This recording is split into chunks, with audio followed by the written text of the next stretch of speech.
अब मैं कन्या भ्रूण हत्या की है उन्हें अपने समाज से दूर करें।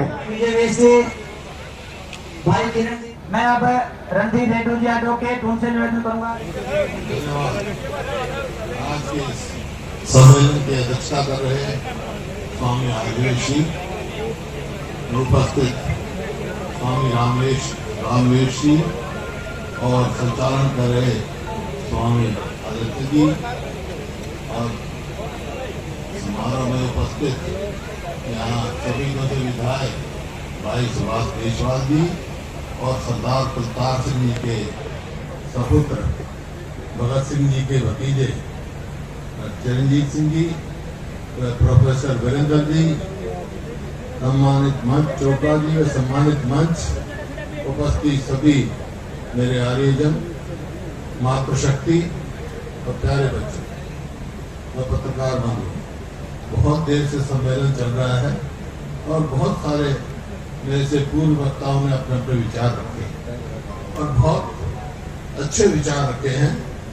मैं समझता हूँ आर्य समाज की स्थापना से लेकर आज आर्य समाज की स्थिति में है, क्यों आर्य समाज बना, कैसे बना, ये सब चर्चा यहाँ हो चुकी है। मैं तो अपना सीमित बात रखूंगा, थोड़ी बात समय में सारी बात कहूंगा कि आज हम सब एकत्रित हुए हैं स्वामी दयानंद की 200वीं जन्म की वर्षगांठ मनाते।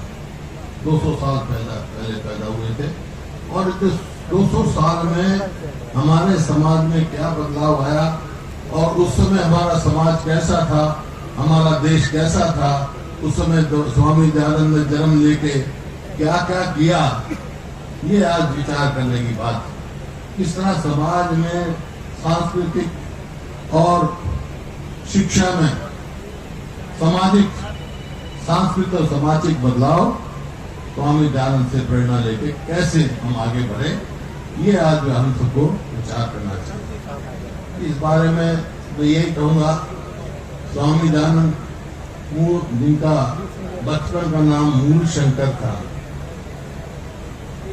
परिवार में पैदा हुए तिवाड़ी जी के यहाँ, और जब वो 14 वर्ष के थे तो अपने पिताजी की प्रेरणा लेकर शिवरात्रि का व्रत रखा और जब व्रत हुआ रात को 12 बजे से मंदिर में गए शिव जी के में, तो उन्होंने अपने पिताजी से पूछा कि पिताजी शिव जी यहीं रहते हैं क्या? उन्होंने कहा नहीं, ये तो उनकी प्रतिमा है, वो तो कैलाश पर्वत पे रहते हैं। तो उन्होंने कहा, उसी समय स्वामी दयानंद जी ने ठानी कि मैं शिव जी को तलाश करूंगा। वो कैलाश पर्वत से लेकर समुद्रों पे होते होते पहुंचे और उन्होंने फिर जो है अपना स्वामी से, मतलब मूल उससे शंकर से वो दयानंद बने, स्वामी दयानंद बने और स्वामी दयानंद से वो सरस्वती दयानंद बने। ब्रजानंद जी के यहाँ पहले पूर्णानंद से आशीर्वाद दिया मैंने, और जब ब्रजानंद जी के यहाँ आए स्वामी जी के यहाँ, तो दरवाजा खटखटाया उन्होंने, तो अंदर से आवाज आई, भाई कौन है? तो स्वामी दयानंद ने कहा, महाराज मैं यही जानने आया हूँ मैं कौन हूँ। हालांकि वो वृद्ध हो चुके थे ब्रजानंद जी, लेकिन उन्होंने कहा तुम्हें जिज्ञासा है, हालांकि मैं तो शिक्षा देना छोड़ दी, लेकिन आपको मैं करूंगा। 2.5 साल उन्होंने कड़ी मेहनत करी, उनको वेदों से तो उनको बताया, वेद समझाए, पढ़ाए, और 2.5 साल के बाद तो जैसा स्वामी जी कह रहे थे, वो जब गुरु दक्षिणा लेकर लौंग लेके गए तो उन्होंने कहा क्या लाए हो दयानंद? बोला जी आप लौंग खाते थे, लौंग लेके आए। बोला 2.5 साल की परिश्रम का सिर्फ थोड़े से लौंग ले आए। तो उन्होंने कहा आप आदेश करो जी, मैं क्या कर सकता हूँ, करने के लिए तैयार हूँ। तो स्वामी जी ने कहा ऐसी कोई चीज मैं नहीं मांगता जो नहीं दे सकते हो आप। आज हमारा बोला फिर क्या देश है? बोला आज हमारा देश गुलामी की जंजीरों में जकड़ा हुआ है। आज हमारा देश रूढ़िवादी सोच में जकड़ा हुआ है। आज हमारा देश जात पात में संकुचित हुआ है। आज हमारा देश आपस में ऊंच नीच में संकुचित हुआ है। ये जो है शिक्षा फैला हुआ, ये पूरे देश में घूम घूम कर आजादी की जो मीडिया से आप निकालो देश को, गुलामी की आजादी दिलवाओ और गुलामी की वो है उसमें समाज, फिर उन्होंने समाज सुधार आंदोलन जो चलाया हमारी पूरी थी और उसने एक आजादी की लड़ाई की नींव रख दी, इसमें कोई दो राय नहीं। और जब देश आजाद हुआ उस समय के जो कांग्रेस के अध्यक्ष थे सीतारामपति भैया, उन्होंने कहा कि आजादी की लड़ाई में आर्य समाज का बड़ा भारी योगदान है और इसमें कोई दो राय नहीं योगदान है। जो भी आर्य समाज जिसने भी ग्रहण कर लिया वो आजादी की लड़ाई में जरूर देशभक्ति की भावना उसमें पैदा हुई। जैसे कहा स्वामी जी ने कहा था कि भाई विदेशी राजा कैसा ही हो, कितना ही अच्छा हो, लेकिन देशी राजा मुकाबला नहीं कर सकता। तो ये भावना लेकर चले, आजादी की लड़ाई लड़े। और मेरे स्वर्गीय दादाजी तो मातूराम, उन्होंने भी आर्य समाज ग्रहण किया, जनेऊ ग्रहण किया, पता उनका स्वामी जी ने चर्चा की। और यहाँ समाज में पूरे हरियाणा का जो समाज है, रोड़ा में 1910 में मीटिंग हुई और ये कहा गया कि शिक्षा में बहुत पीछे है हमारा इलाका। पंजाब में शिक्षा थी, लाहौर से उधर, जलंधर से उधर रामबाग, लेकिन इस इलाके में शिक्षा नहीं थी। यहाँ शिक्षा होना चाहिए। और ये देखकर एक तो संस्था, शिक्षा की संस्थान की स्थापना हुई लाहौर में DAV के नाम से, जो मैनेजमेंट कमेटी बनी, उसमें जो कमेटी के सदस्य थे, आप जब बनी शुरुआत थे तो मेरे बड़े दादा का पुरान निकाल थे लाहौर में। और यहाँ रोहतक में जो संस्था बनी उसके संस्थापक प्रधान मेरे स्वर्गीय दादा चौधरी मातूर थे और उनके सेक्रेटरी संस्था के चौधरी छोटू राम थे। और वो संस्था चली और शिक्षा का प्रसार हुआ और अच्छे उसका शिक्षा संस्था बनी, लेकिन उसमें कोई ये रुकावट नहीं थी कि कौन सी जाति का हो, सबको सम्मान मिलता, बहुत कमों की शिक्षा थी। इस प्रकार से ये चेतना, सामाजिक चेतना, सांस्कृतिक चेतना, सांस्कृतिक ज्ञान, सामाजिक ज्ञान, तो ये सब जो है स्वामी दयानंद की प्रेरणा से हमने लिया। आज मेरे को इस बात का बड़ी खुशी है कि सरदार कुलतार सिंह जी के सपुत्र शहीद भगत सिंह के भतीजे रणजीत भी हमारे साथ। ये परिवार और हमारा परिवार का बहुत गहरा लगाव रहा है। लाला लाजपत राय के पिता, स्वर्गीय पिता मुंशी राधा कृष्ण रोहतक में पर्शियन भाषा के टीचर थे और वो मेरे दादा के टीचर, लाला लाजपत राय के स्वर्गीय पिता। तो इस वजह से बहुत गहरा संबंध हुआ। आर्य समाजी थे और क्योंकि शहीद भगत सिंह का सरदार अर्जुन सिंह, सरदार कृष्ण सिंह ने लेकर वो भी बड़ा आर्य समाज की परिवार था, तो बहुत ज्यादा लगाव हुआ। और उसी वजह से जब सरदार अजीत सिंह ने, जो उनके चाचा थे शहीद भगत सिंह के, उन्होंने जब किसान आंदोलन, किसान की आवाज का एक मूवमेंट छेड़ा, पगड़ी समाज जट्टा, तो वो हमारे यहाँ इलाके में आए और जब उनको अंग्रेजी सरकार ने वारंट दिए, 1 महीना हमारे गांव सांगी में मेरे दादाजी के साथ रहे सरदार अजीत सिंह। अब इकट्ठे उनमें सजा पानी हुई, फिर तो सरदार अजीत सिंह भाग चले गए, बेल्जियम रहे और जगह बहुत जगह रहे 1947 में। और जब 15 अगस्त 47 को देश आजाद हुआ, सुबह निकली तो उन्होंने आखिरी लक्ष्य क्या थे मुझे कि मेरा काम पूरा हो गया और उन्हें प्राण त्याग किए सरदार के साथ। तो ऐसे परिवार से आज यहाँ हैं भाई, मेरे को बहुत खुशी है और इसी वजह से हम आज यहाँ बैठे हैं। आज़ादी की लड़ाई कोई छोटी लड़ाई नहीं थी। जिस दिन के राज्य में, अंग्रेजों के राज्य में दिल नहीं छिपता था, उनसे छुटकारा पाना कोई आसान बात नहीं था। लेकिन फिर से वही बात आती है कि आज जो समाज उस समय अंधविश्वास में था, जो हमारी बहन बेटियों को मतलब दूसरा विवाह नहीं कर सकते थे, बाल विवाह करते थे। अगर कोई विधवा हो गई तो सारी उम्र विधवा रहेगी, ऐसी रूढ़िवादी सोच थी, उसको बदला। आज फिर ऐसी सोच उभर रही है, उसको बदलने की जरूरत है। और आपने देखा कितना भारी योगदान था भगत फूल सिंह, जिन्होंने कन्या गुरुकुल शुरू किया। कुल 5 कन्याएं थी जो पहले अपनी लड़की को पढ़ने नहीं देते थे, पढ़ाते नहीं थे। इतनी रूढ़िवादी सोच थी।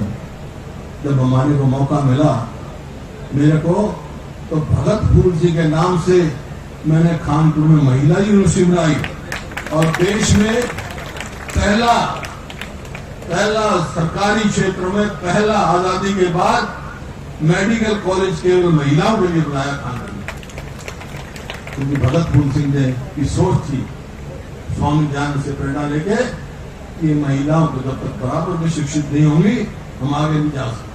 तो ये सोच जो है, ये आज हमारे को फिर से फिर आगे बढ़ना है। तो रूढ़िवादी सोच उसको बदलना है। जब मैं मुख्यमंत्री पद के लिए चुना गया तो उन्होंने कहा भाई कौन सी तिथि को वोट लेनी है आपने।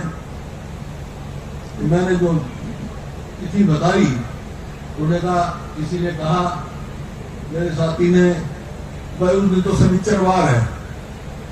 तो मैंने कहा शनिचरवार तो है, लेकिन उस दिन पूरा जो अपने देसी महीने का में स्वामी दयानंद का जन्म दिवस है। तो भाई मैं तो वोट लूंगा, उसी दिन वोट ली मैंने, रिकॉर्ड की बात है। और जो भी प्रयास उसका, उनसे प्रेरणा लेके समाज की जो त्रुटियां थी, रूढ़िवादी सोच थी, उसमें बदलाव की कोशिश की।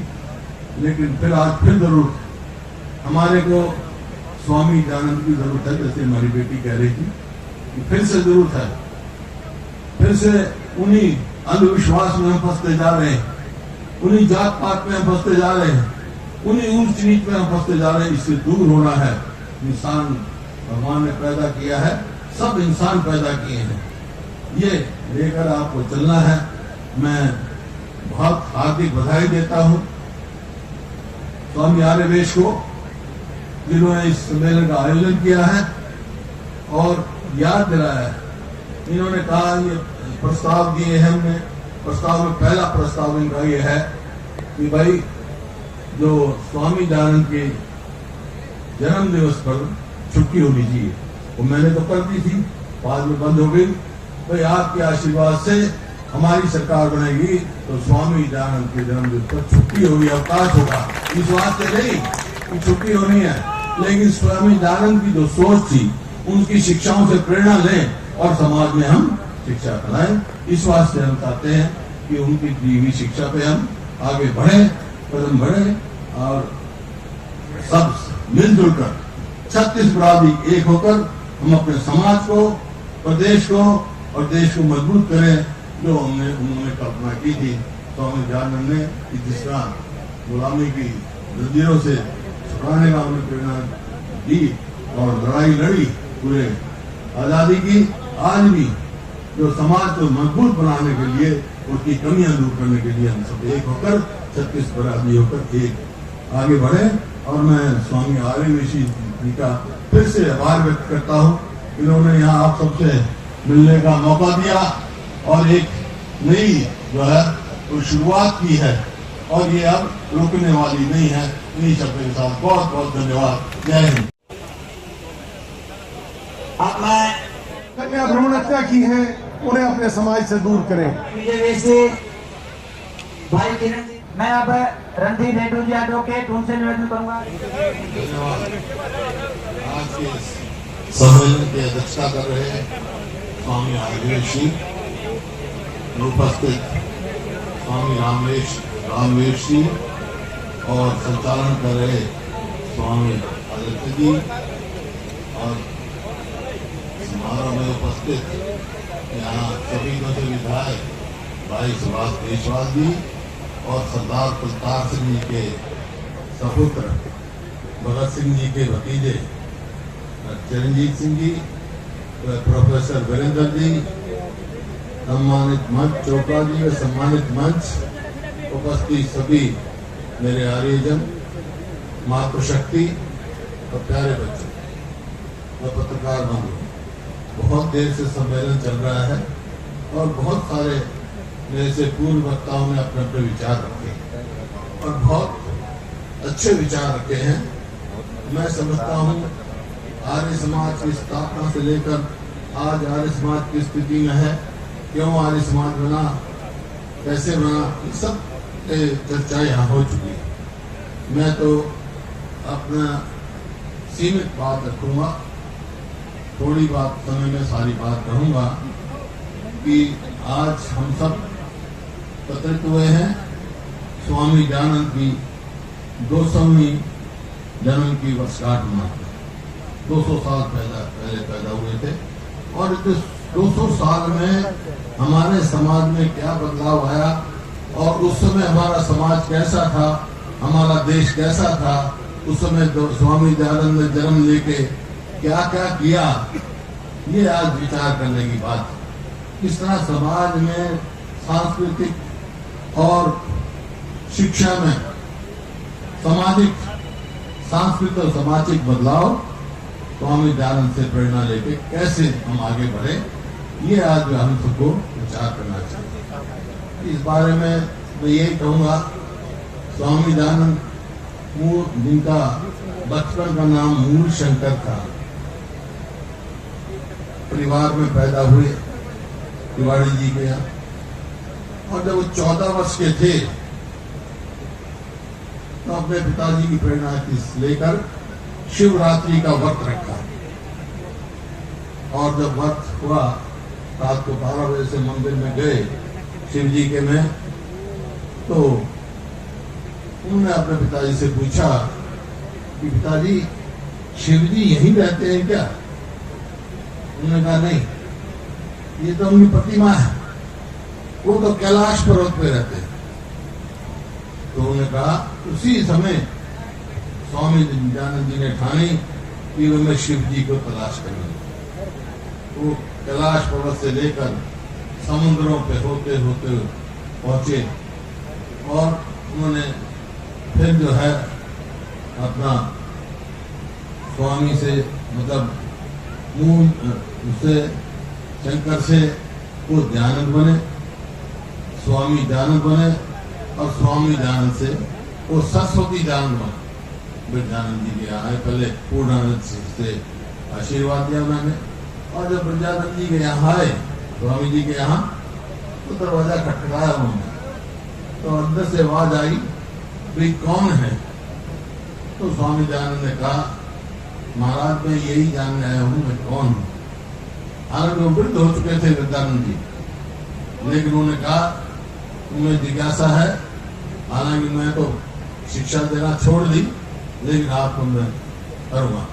2.5 साल उन्होंने कड़ी मेहनत करी, उनको वेदों से तो उनको बताया, वेद समझाए पढ़ाए, और 2.5 साल के बाद जैसा स्वामी जी कह रहे थे, वो जब गुरु दक्षिणा लेकर लौंग लेके गए तो उन्होंने कहा क्या लाए हो दयानंद? बोला जी जो आप लौंग खाते थे लौंग लेके आए। बोला 2.5 साल की परिश्रम का सिर्फ थोड़े से लौंग ले आए। तो उन्होंने कहा आप आदेश करो जी, मैं क्या कर सकता हूँ, करने के लिए तैयार हूँ। तो स्वामी जी ने कहा ऐसी कोई चीज मैं नहीं मांगता जो नहीं दे सकते हो आप। आज हमारा, बोला फिर क्या आदेश है? बोला आज हमारा देश गुलामी की जंजीरों में जकड़ा हुआ है, आज हमारा देश रूढ़िवादी सोच में जकड़ा हुआ है, आज हमारा देश जात पात में संकुचित हुआ है, आज हमारा देश आपस में ऊंच नीच में संकित हुआ है। ये जो है शिक्षा का अलावा ये पूरे देश में घूम घूम कर आज़ादी की जो मीडिया से आप निकालो देश को, गुलामी की आज़ादी दिलवाओ और गुलामी की वो है उसमें समाज, फिर उन्होंने समाज सुधार आंदोलन जो चलाया हमारी पूर्णिया थी और उसमें एक आज़ादी की लड़ाई की नींव रख दी, इसमें कोई दो राय नहीं। और जब देश आजाद हुआ उस समय के जो कांग्रेस के अध्यक्ष थे सीताराम पति भैया, उन्होंने कहा कि आजादी की लड़ाई में आर्य समाज का बड़ा भारी योगदान है और इसमें कोई दो राय नहीं योगदान है। जो भी आर्य समाज जिसने भी जिन्हें ग्रहण कर लिया वो आजादी की लड़ाई में जरूर देशभक्ति की भावना उसमें पैदा हुई। जैसे कहा तो हम जी ने कहा था कि भाई विदेशी राजा कैसा ही हो, कितना ही अच्छा हो, लेकिन देशी राजा मुकाबला नहीं कर सकता। तो ये भावना लेकर चले, आजादी की लड़ाई लड़े। और मेरे स्वर्गीय दादाजी तो मातुराम, उन्होंने भी आर्य समाज ग्रहण किया, जिन्हें ग्रहण किया पता उनका, स्वामी जी ने चर्चा की। और यहाँ समाज में पूरे हरियाणा का जो समाज है, रोहड़ा में 1910 में मीटिंग हुई और ये कहा गया कि शिक्षा में बहुत पीछे है हमारा इलाका। पंजाब में शिक्षा थी, लाहौर से उधर, जलंधर से उधर रामबाड़ा, लेकिन इस इलाके में शिक्षा नहीं थी। यहाँ शिक्षा होना चाहिए। और ये देखकर एक तो संस्था, शिक्षा की संस्थान की स्थापना हुई लाहौर में DAV के नाम से, जो मैनेजमेंट कमेटी बनी, उसमें जो कमेटी के सदस्य थे, आप जब नई शुरुआत थे तो मेरे बड़े दादा का पुरान निकाल थे लाहौर में। और यहाँ रोहतक में जो संस्था बनी उसके संस्थापक प्रधान मेरे स्वर्गीय दादा चौधरी माते थे और उनके सेक्रेटरी संस्था के चौधरी छोटू राम थे। और वो संस्था चली और शिक्षा का प्रसार हुआ बहुत अच्छे। तो उसमें शिक्षा संस्था बनी, लेकिन उसमें कोई ये रुकावट नहीं थी कि कौन सी जाति का हो, सबको सम्मान मिलता, बहुत लोगों की शिक्षा थी। इस प्रकार से ये चेतना, सामाजिक चेतना, सांस्कृतिक चेतना, सांस्कृतिक ज्ञान, सामाजिक ज्ञान, तो ये सब जो है स्वामी दयानंद की प्रेरणा से हमने लिया। आज मेरे को इस बात का बड़ी खुशी है कि सरदार कुलतार सिंह जी के सपुत्र शहीद भगत सिंह के भतीजे चरणजीत भी हमारे साथ। ये परिवार और हमारा परिवार का बहुत गहरा लगाव रहा है। लाला लाजपत राय के पिता, स्वर्गीय पिता मुंशी राधा कृष्ण रोहतक में पर्शियन भाषा के टीचर थे और वो मेरे दादा के टीचर, लाला लाजपत राय के स्वर्गीय पिता। तो इस वजह से बहुत गहरा संबंध हुआ। आर्य समाजी थे और क्योंकि शहीद भगत सिंह का सरदार अर्जुन सिंह, सरदार कृष्ण सिंह ने लेकर वो भी बड़ा आर्य समाज के परिवार था, तो बहुत ज्यादा लगाव हुआ। और उसी वजह से जब सरदार अजीत सिंह ने, जो उनके चाचा थे शहीद भगत सिंह के, उन्होंने जब किसान आंदोलन, किसान की आवाज का एक मूवमेंट छेड़ा, पगड़ी संभाल जट्टा, तो वो हमारे यहाँ इलाके में आए और जब उनको अंग्रेजी सरकार ने वारंट दिए, 1 महीना हमारे गांव सांगी में मेरे दादाजी के साथ रहे सरदार अजीत सिंह। और इकट्ठे उनमें सजा पानी हुई, फिर तो सरदार अजीत सिंह भाग चले गए, बेल्जियम रहे और जगह बहुत जगह रहे 1947 में। और जब 15 अगस्त 47 को देश आजाद हुआ, सुबह निकली, तो उन्होंने आखिरी लक्ष्य क्या थे मुझे कि मेरा काम पूरा हो गया और उन्होंने प्राण त्याग किए सरदार सिंह। तो ऐसे परिवार से आज यहाँ है भाई, मेरे को बहुत खुशी है। और इसी वजह से हम आज यहाँ बैठे हैं। आजादी कि लड़ाई कोई छोटी लड़ाई नहीं थी। जिनके राज्य में, अंग्रेजों के राज्य में दिन नहीं छिपता था, उनसे छुटकारा पाना कोई आसान काम नहीं था। लेकिन फिर से वही बात आती है कि आज जो समाज उस समय अंधविश्वास में था, जो हमारी बहन बेटियों को मतलब दूसरा विवाह नहीं कर सकते थे, बाल विवाह करते थे। अगर कोई विधवा हो गई तो सारी उम्र विधवा रहेगी, ऐसी रूढ़िवादी सोच थी, उसको बदला। आज फिर ऐसी सोच उभर रही है, उसको बदलने की जरूरत है। और आपने देखा कितना भारी योगदान था भगत फूल सिंह, जिन्होंने कन्या गुरुकुल शुरू किया। कुल 5 कन्याएं थी जो पहले अपनी लड़की को पढ़ने नहीं देते थे, पढ़ाते नहीं थे, इतनी रूढ़िवादी सोच थी। जब हमारे को मौका मिला मेरे को, तो भगत फूल सिंह के नाम से मैंने कानपुर में महिला यूनिवर्सिटी बनाई और देश में पहला सरकारी क्षेत्र में पहला आजादी के बाद मेडिकल कॉलेज केवल महिलाओं के लिए बनाया कानपुर में, क्योंकि भगत फूल सिंह ने की सोच थी, स्वामी दयानंद से प्रेरणा लेके कि महिलाओं को जब तक बराबर में शिक्षित नहीं होंगी हम आगे नहीं जा सकते। तो ये सोच जो है, ये आज हमारे को फिर से जरूरत, फिर आगे बढ़ना है। तो रूढ़िवादी सोच उसको बदलना है। जब मैं मुख्यमंत्री पद के लिए चुना गया तो उन्होंने कहा भाई कौन सी तिथि को वोट लेनी है आपने। तो मैंने जो तिथि बताई, उन्होंने कहा, किसी ने कहा, मेरे साथी ने, भाई उस दिन तो शनिचरवार है।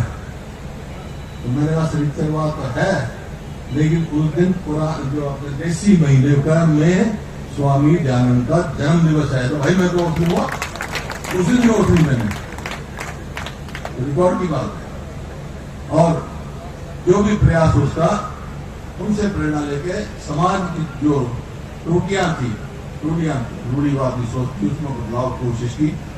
लेकिन फिर आज फिर जरूरत हमारे को स्वामी दयानंद की जरूरत है, जैसे हमारी बेटी कह रही थी कि फिर से जरूरत है, फिर से उन्हीं अंधविश्वास में हम फंसते जा रहे हैं, उन्हीं जात पात में हम फंसते जा रहे हैं, उन्हीं ऊंच नीच में हम फंसते जा रहे हैं। इससे दूर होना है।